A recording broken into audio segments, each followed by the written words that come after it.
something that holds us back from experiencing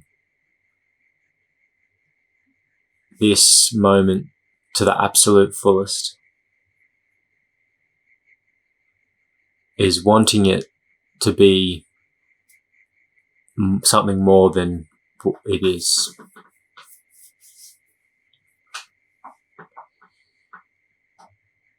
We all, myself included, struggle. We want life to be grand, magical, and our idea of special and amazing, and we want ourselves to be something special and grand and amazing and all these lovely things. It's just sort of, from what I see within myself, it just seems to be the nature of the mind, or you call the false nature of the mind, to just want things to be special, amazing, and grand. And I think the mind is very idealistic in its way of thinking and perceiving, and I don't know if it has to do with survival or whatever it has to do with, is the mind wants life to be grand. And the paradox is us wanting more and more specialness, and maybe we don't have maybe we want a nicer car, a nicer apartment, nicer friends, or even subtler things, more confidence, smarter, higher IQ, status, better at meditating, more inflow, more connected to presence, spirituality, all these things. The mind, subtle, every layer, it wants more. It always wants more. It wants it to be special. It wants to be special. And yeah, the paradox is that wanting of things to be more special than they are, wanting things to be grand and all the time, actually stops and blocks life from experiencing that in just everyday, normal, boring old life. We've got such high expectations or wants that we totally neglect what's in front of us and whatever's arising. And we always want it to be something special. And sometimes that special thing comes, or you get the car, but you'll notice it's always short-lived. It never lasts.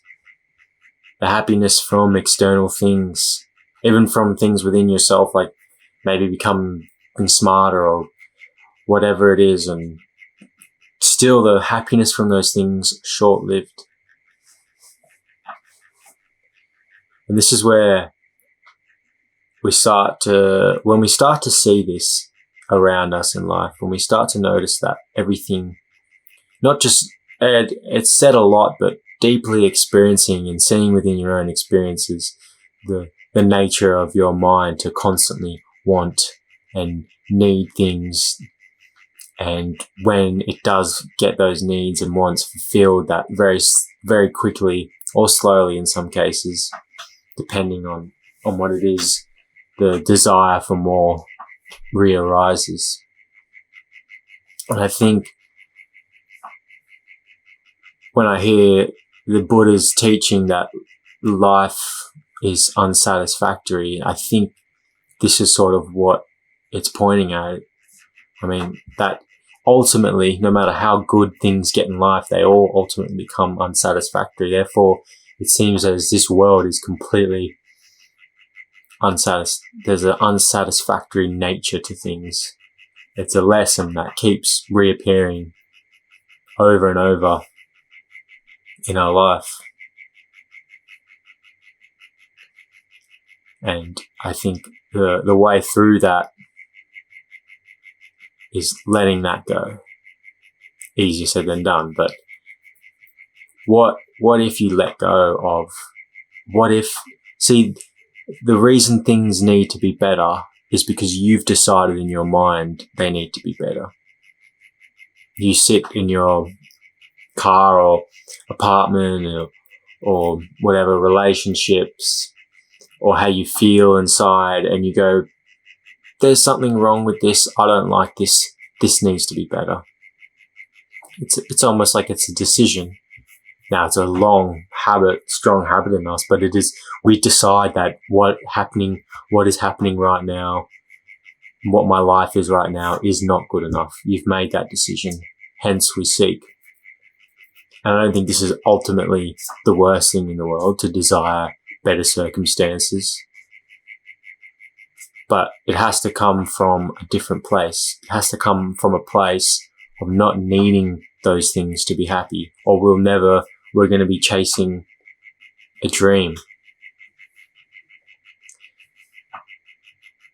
Because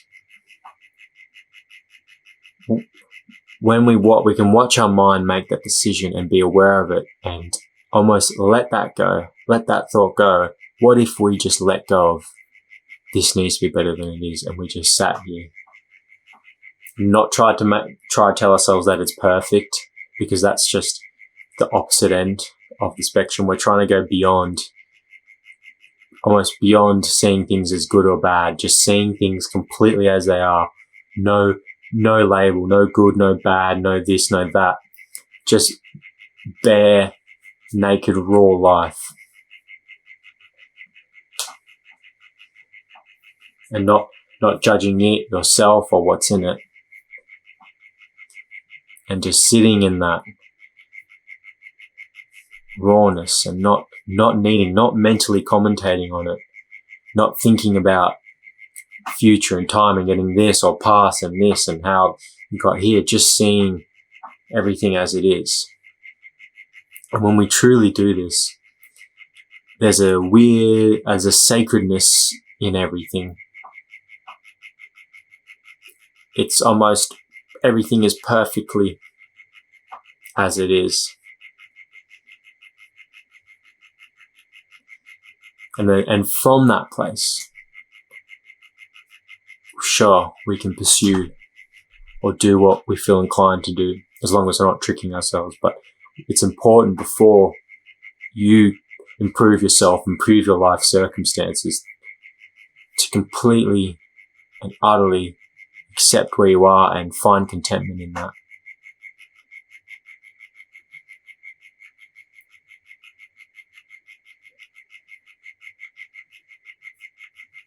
And see the beauty and sacredness in it, by letting go of the idea that it's not good enough. And we let it go by noticing the thought, this isn't good enough, and seeing that that's not our thought, that's just a thought appearing. And we can choose to believe and identify with it.